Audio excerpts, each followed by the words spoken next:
Do you require a police, fire, and ambulance? Police. You have the police. What's your emergency?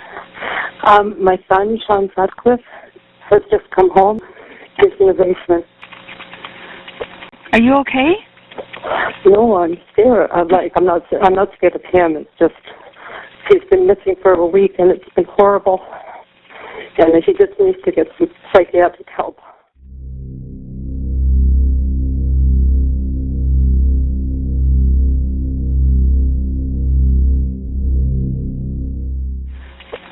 Is there any concern for drugs, alcohol, or weapons with Sean? Not weapons, no, and I hope not drugs or alcohol, but that has been a problem. I just have to breathe deep. I don't know what state of mind he's in because he's just been bipolar for like 5 weeks. Is he off his meds, or? No, he's not diagnosed, and he needs to be diagnosed. That's the problem.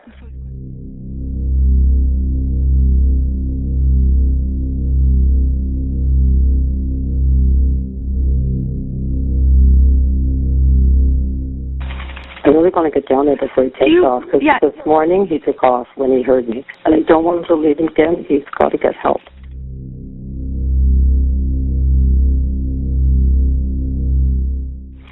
Are they on their way? Oh, yeah. Okay, well, I want to go give him a hug first. Can you put the phone in a pocket, or? Okay, I'll just keep you in my pocket. Okay. I don't need your help. I need help with something. If you want me,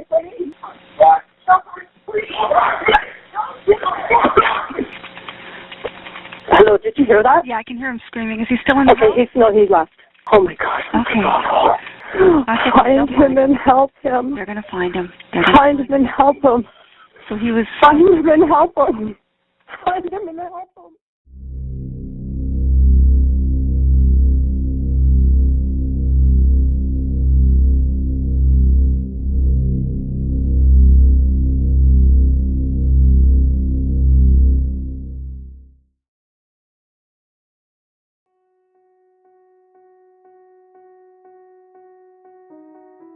I'll never forget the first time I changed his diaper. He peed on me, hit me right in the forehead, which was a unique experience for me. He was a very happy, well-adjusted child, did well in school, did well in sports, soccer, hockey, had lots of friends.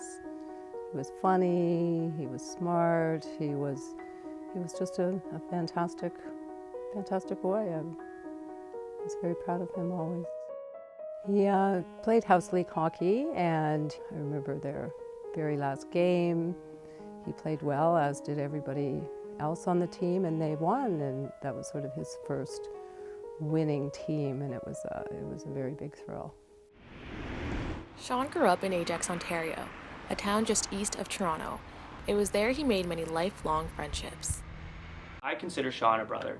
I know we say best friends and we say cousins and stuff like that, but it's just for other people to understand where the relationship comes from. But in my heart, that's my brother. Sean didn't have a brother. Early in his life, his parents separated, and Sean lived full-time with his mother. Sean was an only child until he was 3 years old. That was when Lynn met Randy. A few years later, Sean had a sister, Alana, and a new father figure who coached his hockey team. Sean loved his family and adored his sister. As they got older, their relationship became stronger. Like really kind and like funny and like he had a good sense of humor, and he was really like friendly and kind of got along with everyone. When Sean was 8 years old, Randy moved out, but he still coached hockey and visited every other weekend. But once the hockey season ended, so did the visits, at least for Sean. Sean's dad's one thing, but he had a lot of trouble with just father figures in general, like his sister's dad. You know, when he left Annie Lynn, he left Sean. He didn't leave Alana. Like, his sister was always in contact with Randy all the time, but he dropped Sean like a slippery dish. He never showed ill will to Randy, and I think the reason was because of Alana.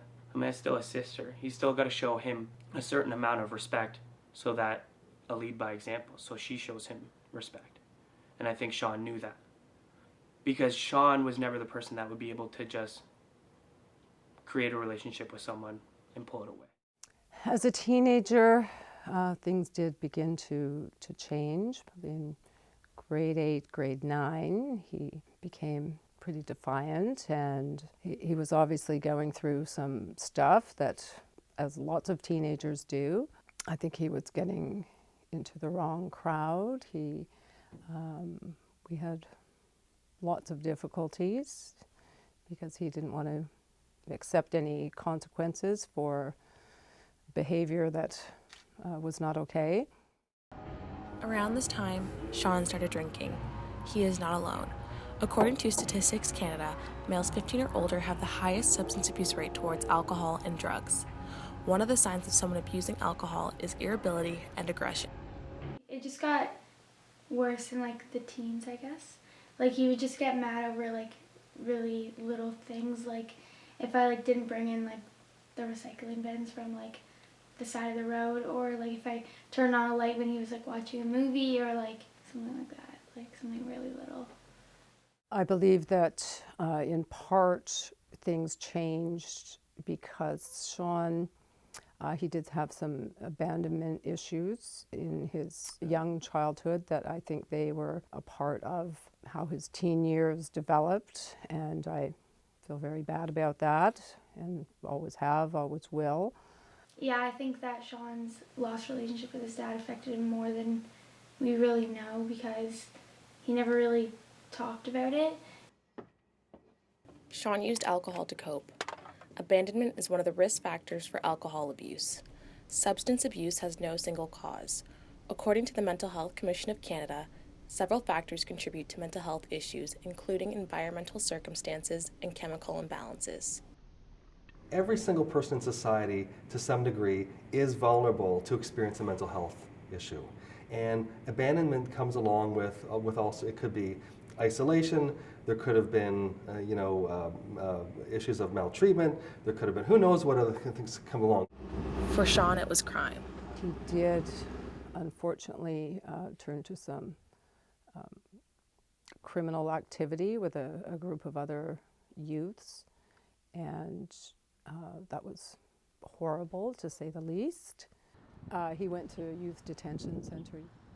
Pretty sure he was just in a car with the wrong people, and like there was like drugs and guns and stuff like that in the car, and he had been in trouble before with these people with I think like drug possession charges and stuff, and so that was his final straw, and he was in jail. Sean was sentenced to 8 months in custody. 5 months in, he was released to a halfway house in Oshawa. Around this time, Sean's father reached out. Martin told Lynn he would reconnect with Sean when he was 16. It was interesting to suddenly meet someone who I knew was my son, who I hadn't seen through his formative years growing up, and to suddenly meet this young adult who I automatically recognized because he looked a bit like me, and every time I came here I said to him, "So how's the girlfriend?" I usually asked him the last name that I'd heard, and he said, "Oh, that was like yesterday, that was last week." Someone new. I couldn't keep track of that. Well, there certainly reached a point in time, probably when he was about 17, that he began to excel, and he finished high school, he enrolled in college, he was focused, he was trying to do his best, and he did. And he still had, friends from childhood and, new friends along the way, and he was doing very well. Sean had been inspired by a social service worker during his time in custody, so he enrolled in the social services program at Durham College, but that didn't work out because of his criminal record. But he didn't give up. He had a new plan for his future. His father had been a journalist, so he signed up for the journalism program. We both like doing the same things. We definitely had the same type of humor. Before, I remember he didn't know my name for like 4 weeks straight, and but always talked to me. He asked me every time he walked up, he'd be like, "Oh, what's your name again?" And I'd start laughing. I'd be like, "It's Dalton." He'd be like, "Oh, okay." And then he ended up calling me like CD for some reason, because like I was from Curtis, and he was like, oh, you gotta have like a name that I'll remember, so you're CD from now on. Or he called me D all the time. Sean was easygoing and lighthearted with his classmates, including co-producer Emma Nichols and me, who were in the same program. Homework assignments included mock interviews in pairs. Sean made it sure it was always a fun experience. Come on, it's your first time in Toronto, or first time in Toronto as an adult. You want to come see the club scene? No. It's like, come on, please. You know? I'm sorry. I'm so sorry. Man, I'm not even doing this. Was that recording? There were a lot of parts of Sean's personality that appealed to everyone. He was funny and genuine. He was someone who liked to joke around. Sean also had a close relationship with his professors. I remember a student who would sit at the front of the class. In fact, I believe I'm sitting where he used to sit with great frequency. And I just remember a student who would always come into the office and he wanted help. He wanted to get better at doing journalism. The student who was Sean Sutcliffe was a student who came in and was honest and open and committed and just wanted to get better each day. And it was wonderful. Sean was doing well in his program. Even his father saw the change. He was passionate about what he was doing here at Durham College and about journalism, and he showed me some of his writing, and I was very impressed with it. He was a good writer. Things were getting better for Sean. He had success in school and had reconnected with his father. He had a strong relationship with his mother and sister and a large group of friends. But he also had his demons. I remember every Thursday we would go to EPs because we had like a 4-hour break in between two classes. And in that 4-hour break we would go and we would just drink, and then we'd go to our class at 6 o'clock or whatever, and we would just be like plastered, like drunk. We drank a lot. I always thought that I drank too much. I didn't even pay attention to his drinking because like I always thought that I drank too much, so it was like, you know, this is like what I am, and this is people that I grow up with are like that, you know what I mean? Like we all just drink, that's what we do. Alcohol is the most widely used substance in Canada. People use alcohol and other substances for many reasons. People use them because temporarily they can be helpful or at least numbing the pain, but long term they don't assist in actually solving the problems, and certainly long term they actually end up worsening the problem. Yeah, I think he was in denial of his drinking because he just thought it was fun, and he didn't, like when he was drunk, he didn't realize what he was doing, and he didn't realize that what he was doing like was wrong and that it was like affecting other people, I guess. Sean's drinking began changing his mood and affecting his relationships. He went from 0 to 100 in like nothing, and then right back down. I remember times where like he would say things to me that like I thought was like, dude, like you're scaring me, and then like right after like put his arm around me and be like, nah, I'm just kidding, like I love you, blah blah blah, and like that always kind of scared me. He did know at a certain point that drinking and he didn't get along well at all. Unfortunately, it took him many years to realize that it was as serious a problem as it was. Sean often sent me texts about quitting and different ways to cope with stress. Sometimes it would be things like yoga, but far often it was drinking. It's very common. Like most coping strategies, the use of alcohol and drugs can be taken on as a way of coping with the difficulties that somebody's having. I think most people in society can realize during a tough time that you'll reach out to coping strategies, whether they're good ones, bad ones, or indifferent ones, particularly when you've used them before, when they're familiar to you. Sean knew he had issues with drinking. He made promises to himself, his friends, his classmates, and his mother. But it was a continuous battle. There was one time when he missed a stretch of classes, and I just asked him, was everything okay? And he said that he was having some troubles with alcohol. And I said, can I try to get you some help through the campus health center? And he said, no, Brian, I got a good family around me and I've got it straightened out and I'm on a good path. But Sean's path took some unexpected turns. Shortly before Sean started his internship, his final step before getting his diploma, he went out drinking with a friend. We were there. He was drunk, very drunk, and ended up calling his mom for a ride home.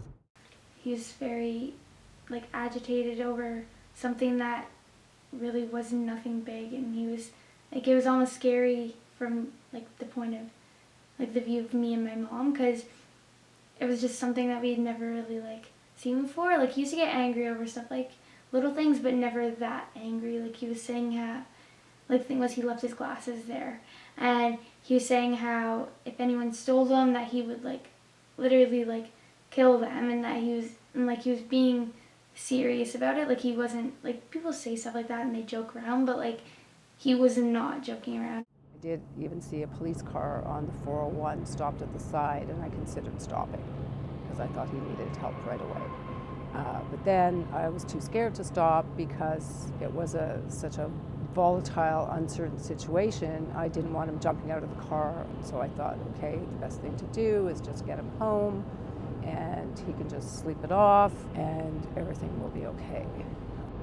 This wasn't the first time something like this had happened, but this night was different. This was definitely the evening that was the catalyst or the spark of the storm. Lynn was concerned about more than Sean's drinking. She was concerned about his mental health. When we spend a lot of time with people, we sometimes don't see them that objectively. So we see them every day, and we watch them grow up and so forth, and we sometimes don't notice the subtle changes that happen over time. And an additional factor is that we can also, as family members, have a level of what you could almost call denial, I suppose, in really wanting to accept the fact that a certain person may be experiencing issues. And there's a stigma that comes along with that, of accepting the fact that your child or your spouse or your parent could be experiencing depression. Because once we accept that, what does that mean to us? Lynn knew there was something wrong, something beyond the drinking. Sometimes he would be in the backyard singing and dancing and also screaming that they would never take him back to jail again. And so, which is why I think he was extremely scarred from his time at youth detention. He sometimes would be wrapped in a blanket down here in the basement and just he was often trying to relax, but I think he had difficulty relaxing because the struggles in his head that were going on. While all of this was going on, Sean won 2 journalism awards for his writing, but he didn't show up to the ceremony despite an earlier conversation about what we should wear. Many people sent messages of congratulations. We were expecting him all night and were surprised he wasn't there. Lynn was the only person who understood Sean's struggle. Everyone else was oblivious. He was hiding it from everyone that knew him. Desperate for Sean to get help because this was a different Sean than I had ever seen before. I kept calling the crisis lines, and I took him to the hospital emergency department twice. But emergency rooms weren't the solution. In Ontario, where you go and who's on staff determines your fate in a mental health crisis. A person who's having a mental health difficulty experiences those mental health difficulties longitudinally. It's part of their life, it's part of their experience. It's not just Tuesday afternoon, it's every Tuesday afternoon, it's every Wednesday afternoon. It happens this way. But their interactions with the healthcare system happen this way. It depends on when you show up or where you show up and who happens to be there at the time. That's no way to build a system.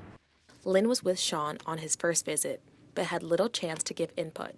There was a lot of information I would have liked to have passed on to her, as well as the crisis nurse the first time. He did tell the lady about his alcohol use and his previous drug use, and I know I didn't really say too much. They didn't ask me anything. After the first visit, Sean and Lynn were told they would get a call the following week. The call never came. Lynn contacted them again. they were given a follow-up appointment with a psychiatrist at Pinewood Center for Addictions in Oshawa. This was to deal with Sean's substance abuse. The appointment was set for May 6th, but things got worse before then, and Lynn took Sean to emergency for a second time. This time, Lynn had to sit outside. I did have occasion to speak to the nurse on the occasion at Centenary for a couple of minutes in the hallway. She was waiting for the psychiatrist to come through to grab him to, I'm assuming, deal with Sean's case. And I began to tell her about when everything started to change, and I got very few words out before she saw the psychiatrist, so just ran to get him. Despite a psychiatric assessment, a diagnosis, Sean was only given a prescription to help with his sleeping and sent home. The system is a small s use of the word, not a capital S. If it was a capital S system, if it truly was a system, a person wouldn't have to tell their story 8 times, to see that specialty person in the emergency department. They wouldn't have to wait 8 hours a day. They wouldn't have an experience in which they leave the emergency department and their follow-up is a phone number where they're expected to call and make that appointment. A true system would actually make the appointment for them and would make sure that somebody is with them throughout that process. Do we have that anywhere in Ontario? No, we don't. After waiting 3 weeks for his appointment, May 6th came. Sean missed his appointment. He knew that I expected him to go, and I reminded him, and he said his phone would remind him of the appointment.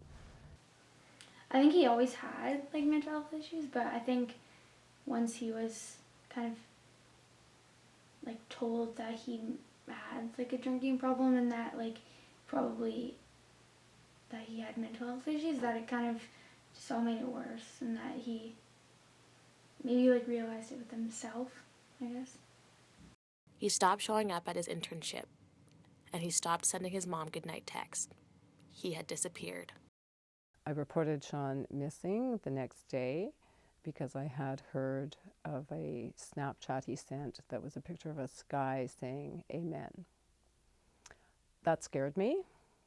Thought it could have meant that he was considering taking his life. So it was very scary. Lynn found out Sean was involved in a fight at a local restaurant. The police were called and he fled. When officers showed up to Lynn's house, it was then she learned filing a Form 2 could save her son. It allows any police officer in the province of Ontario to apprehend this person and bring them to a psychiatric facility where they can be held for 72 hours for assessment and observation. 4 days after Sean disappeared, he returned home. It was Mother's Day. Sean snuck in the house and left a gift for his mom. He came home again the next day, late at night. Lynn was getting ready for bed when she realized Sean's shoes at the door. He was home. So that night, I guess on May 12th, at 12 a.m., he came home again. So I told my mom that time, and she calls 911 because they were going to come pick him up and then take him to the hospital to get assessed.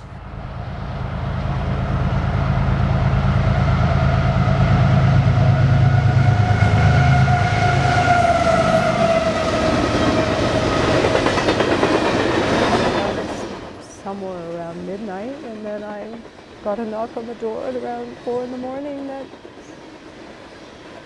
Sean had taken his life.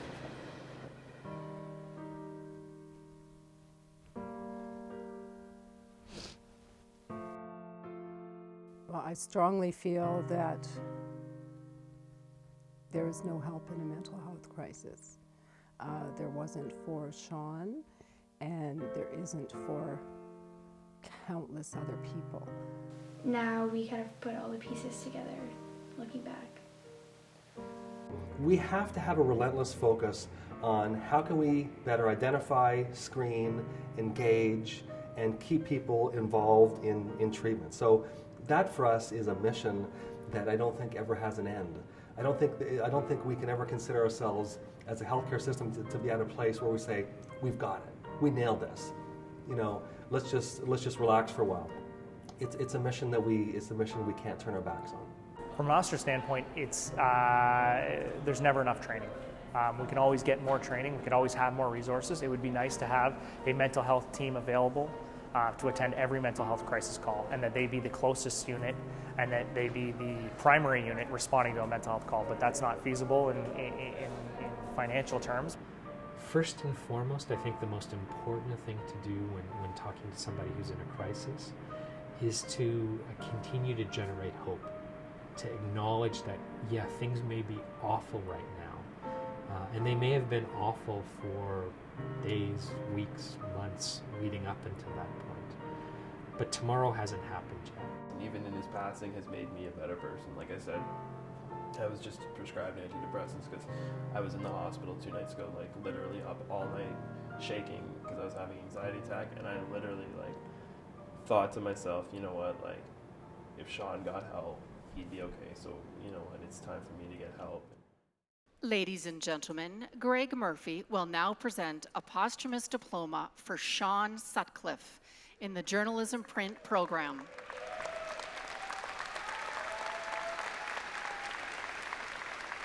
A month after she lost her son, Lynn accepted Sean's journalism diploma.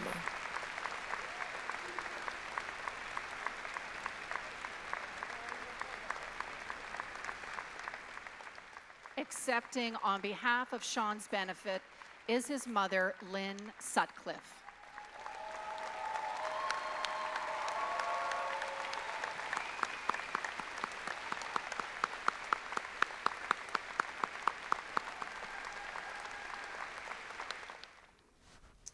I know that family was very important to Sean. We were first for him always, even though, like any family, we had some challenges within the home at times. I know that Sean's first tattoo was family.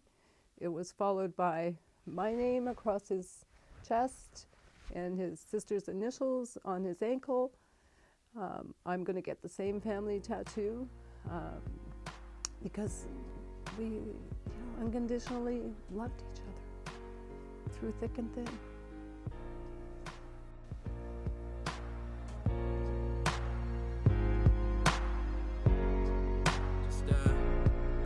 Listen up, man. I hope you're hearing this. I've tried to write the same song every day since you've been gone. The fact that I can't makes it hard for me to carry on. I just want you to know I looked up to you, man. You was always looking out like we was the best of friends. You always liked my music when I wrote it so sad. How many songs have I written like that since you were passed? I couldn't count them on 25 different hands, but I gotta throw mine up in the air like survive, you're a man. I find that most of my time is spent with my head in my palms, bottle on top of the dresser drawer and cuffs in my arms. They judge me like I ain't got it hard, like there ain't no reasoning behind all of these scars. But you always push me through, you always show me love, always told me that I could fight when the push comes to the shove. The amount of times I wanted to move on and pack it up, I wrote 1,000 songs for you, but none of them seemed good enough. So I just wanted you to know that I've been looking up, hoping that I can see you in the stars above. I wrote 1,000 songs, but I could never say enough to make you proud of me. I hope you're proud of me. I just wanted you to know that I've been looking up, hoping that I can see you in the stars above. I wrote 1,000 songs, but none of them seem good enough to make you proud of me. I hope you're proud of me. I remember one day we was walking through the school. You told me even after graduation we would still be cool. I was thinking about you when the doc told me I had depression. I felt closer to you. They even gave us the same medication. The anxiety has only gotten worse since you've been gone. I can barely get up on stage or finish a song, and I ain't blaming you, dog. Understand, it's not your fault. I just wish I knew at the time what was going on. Maybe I could have helped you. maybe I could have stopped it. They tell me there's nothing that I could have done to help with the problem. I just can't sit back and believe there ain't nothing I could do to solve it. But now it's too late to resolve it. I'm just being honest, I'm just being honest, and that's all I ever could be. I'm staring at myself like, how should we just move on when I can't even finish this song? Fuck, I wrote 1,000 more, but they never seem good enough. I just wanted you to know that I've been looking up, hoping that I can see you in the stars above. I wrote 1,000 songs, but I could never say enough to make you proud of me. I hope you're proud of me. I just wanted you to know that I've been looking up, hoping that I can see you in the stars above. I wrote 1,000 songs, but none of them seem good enough to make you proud of me. I hope you're proud of me. I know you saw me breaking down in a bathroom before that show. The crowd was sold out, all excited to see me go, and I could barely get on stage with one line about you. So how the fuck am I supposed to write about you? I can barely fight without you. You was like my older brother, always made me feel tougher, and now I can't stop thinking about your mother and your baby sister and how she would discover that her big brother ain't coming home for the summer. And now I'm crying. I hate to admit it, but I'm crying. I'm in the booth punching the mic around like, why the fuck am I crying? I give anything to take your place. Dog, I'm not lying. I lay down here and die just for you to come back and keep trying.